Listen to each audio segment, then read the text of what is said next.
We had a luncheon recently with all the North Texas mayors speaking, and they talked about the huge numbers of children that were graduating from high school that are not prepared for basic entry-level college courses. And their solution was, we'll send all these kids to trade school. And I've been a banker and I've been an auto mechanic. And being an auto mechanic was at least as intellectually challenging as being a banker. If we don't give these children the tools to be successful through work, and we don't teach them that the path to success is through work, how can all these other changes make a long-term difference?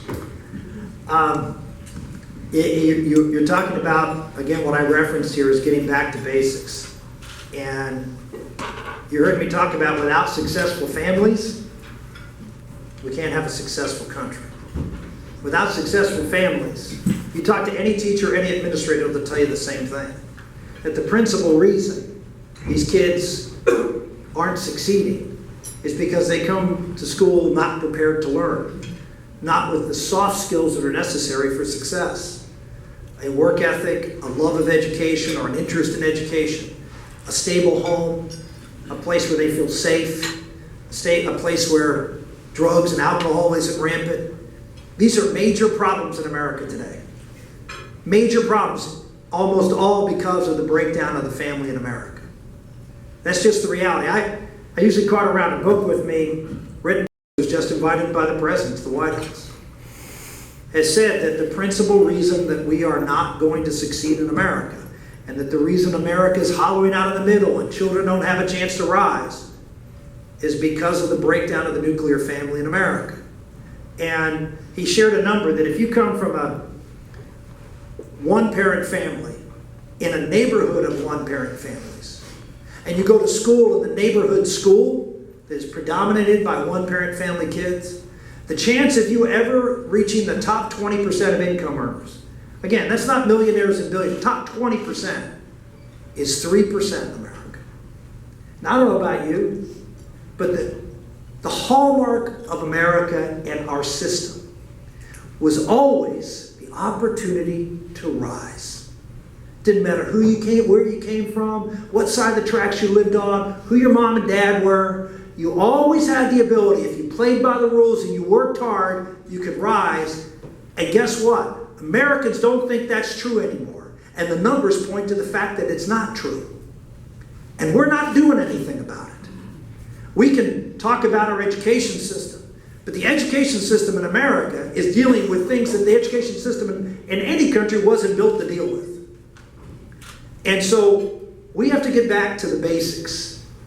And the basics is recognizing that we've got a problem and coming to terms with it as a society. They say, well, how do you do that? I would say the most powerful tool a president has is what I'm doing right here, talking to the American public. The bully pulpit. We have a president right now that has focused the bully pulpit on two things. Number one, climate change. He's done a great job of convincing everybody it's the greatest, it's responsible for droughts and floods, and it's responsible for tides rising and diaper rash and everything in between, right? So he's convinced people of that, and everybody's doing something. We got educators doing things, we have businesses doing things, we have media and Hollywood, everybody's behind all this. This is great, great. As the country continues to spiral, I would say that I can tell you what my focus would be. My focus would be is try to restore the nuclear family so children have stable, healthy homes to grow up in. And you can say, how does that happen? What's the role of government? Probably not a lot. I mean, there are some things we can do. Number one, I talked in the speech about the cycle of poverty and people not having a way out. For the first time in the history of our country, a majority of children born out of wedlock, are born into homes where the father is still living. That's the first time in the history of our country. It never was even close to that before. But now, dads are having children and still in the home at the time of the birth of the child. You say, well, why is that the case? Look at our welfare laws. If they get married, I'll give you a number. in Wisconsin, I was campaigning there 4 years ago, I found out that if you were a single mom with 2 kids and you make $15,000 a year working a part-time job, you got $38,500 in welfare benefits. If you married the husband of your child, you lost all your benefits. So guess what happens? Dad continues to work, sometimes full-time, sometimes part-time, sometimes not very much at all, and lives in the home where mother receives the benefits for her children. That's why a lot of guys don't go to work, because they don't have to go to work, or they don't have to work full-time, because government creates incentives, and I would argue traps. People are making economically rational decisions based on the benefit structures that are out there. And they trap people into dysfunctional homes. Why? Because the father of that child almost never marries the mother. As a result, that home fractures, and it leads to a variety of problems. So yes, government can have some role in this. But the second thing is what we can do about it as a society.